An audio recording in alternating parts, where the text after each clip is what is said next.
Streaming is broken because communism sucks. I've fallen to the communists. I know that grabs your attention, but it's the actual thesis of this video. Streaming is fairly sucky right now. I feel like that's not that controversial. Not all of it, obviously. There are a number of recent bright spots. Like, I still enjoy Stranger Things, which premiered 10 years ago.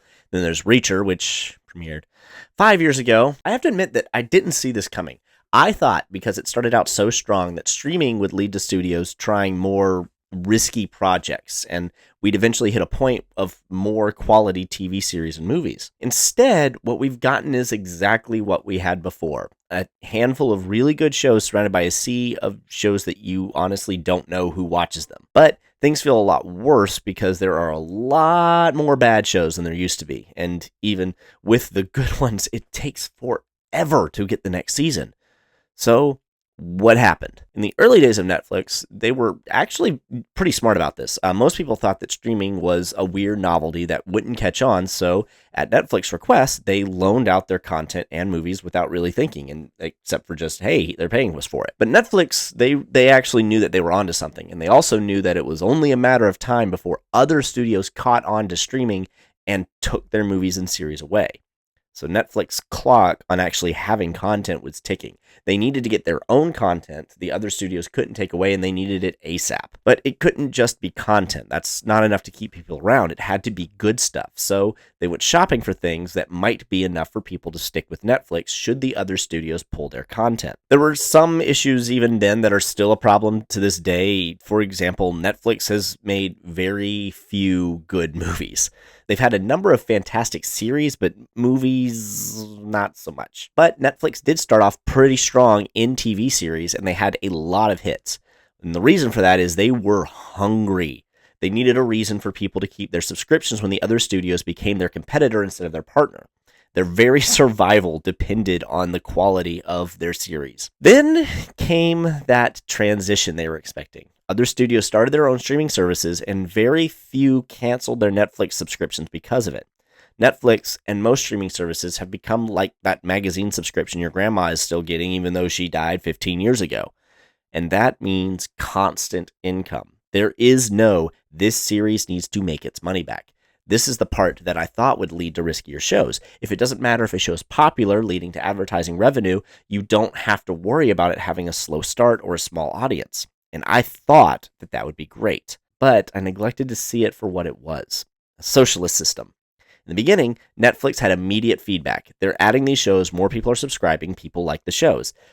But now I think it's safe to say that Netflix is about as big as it is ever going to get. There may be fluctuations, but the chances of a new show garnering a significant number of new subscribers is pretty minimal. And the chances of people canceling their subscription because of a bad show are just about non-existent. This means that quality doesn't matter. In the old days, if a show sucked, people didn't watch it. Companies saw that no one watched the show, they didn't pay to advertise, the channel said we can't sell ads, so we're not showing the show, and studios said, well, we're not going to throw money into a pit anymore. The show was canceled. But now, what is the consequence of a streaming service putting out a bad show? It's not like TV. There isn't a finite number of time slots. It's just holding up some space on a server somewhere. People aren't canceling their subscriptions because one show was bad. And I honestly think there are some shows on Netflix now that are still running not because they're popular, but because some Netflix executive likes it and just wants to keep it going. Or there's a friend or relative involved and no one else really cares because it didn't actually lose them any money. The subscription count stayed the same. The income stayed the same. Hollywood has always been about who you know, but now it's a little extra true. One person on a board loves you and you are set for life. So we have a lot of crap because there's no disincentive to make a subpar show. But here's the death knell.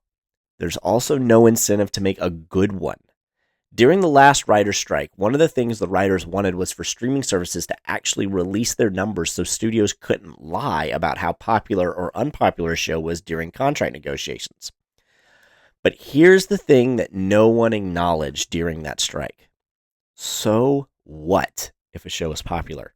Netflix makes the same amount of money whether your show is popular or not.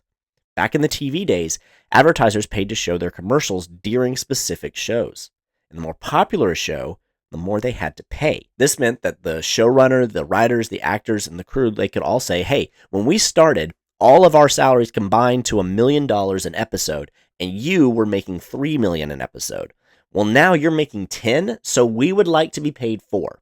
That is a gross oversimplification, but it gets my point across in its simplicity. Show makes studio a lot of money. Creators can ask for more money, or they stop making show and studio no longer makes money. But now, what is a show or movie's leverage? They can't prove people subscribed for their show, just that a lot of people watched it, which generated no money at all.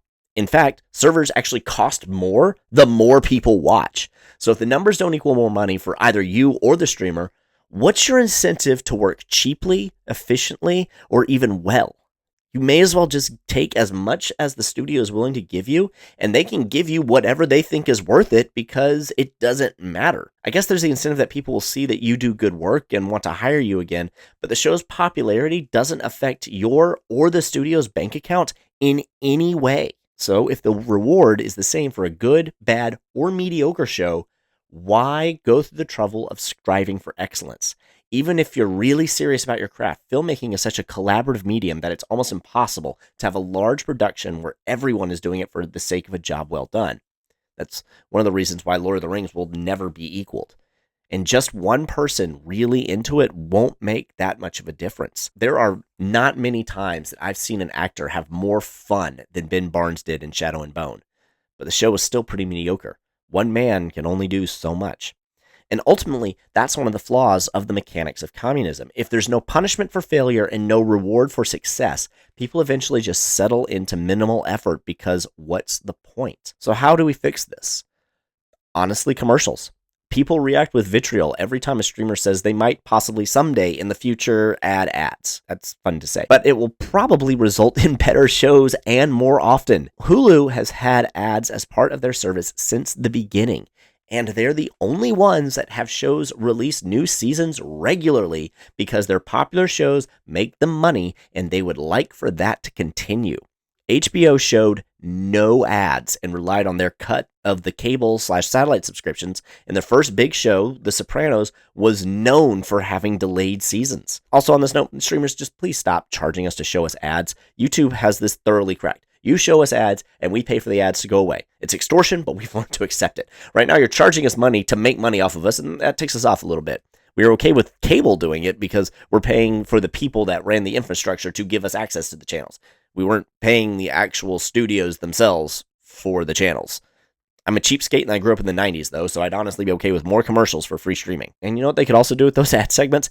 Advertise their original movies and series so we actually find out about them without them having to go viral before anyone knows about them. I will admit that there is an exception to my argument, and that is Apple TV. Weirdly, the afterthought streaming service, the one no one really thinks about. But every time you do, it's because there is a really good show on there. They started off weak. Foundation was a colossal screw-up, but they've been going pretty strong for a while now.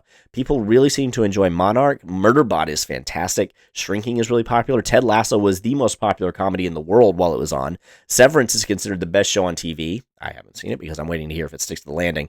The Morning Show has been really popular since its launch. Mythic Quest is genuinely great. I hear great things about Slow Horses. And in the movie category, people loved F1. I've heard really good things about Eternity. Family Plan was a lot of fun. Greyhound was great. I loved Wolves. Tetris was an incredible movie that I've been meaning to make a video about for a while. Luck was great. Denzel Washington's Macbeth. Are you freaking kidding me? Why are they the exception?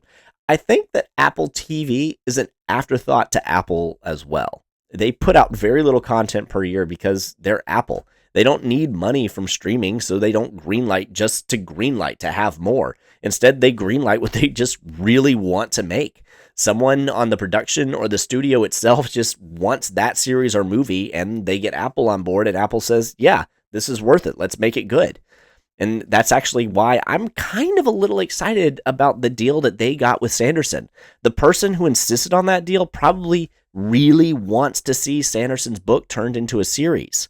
But every other streamer just needs content to have content, so they throw money at whatever might work, and they have no reason to care if it actually does. You'll see me next time if you subscribe.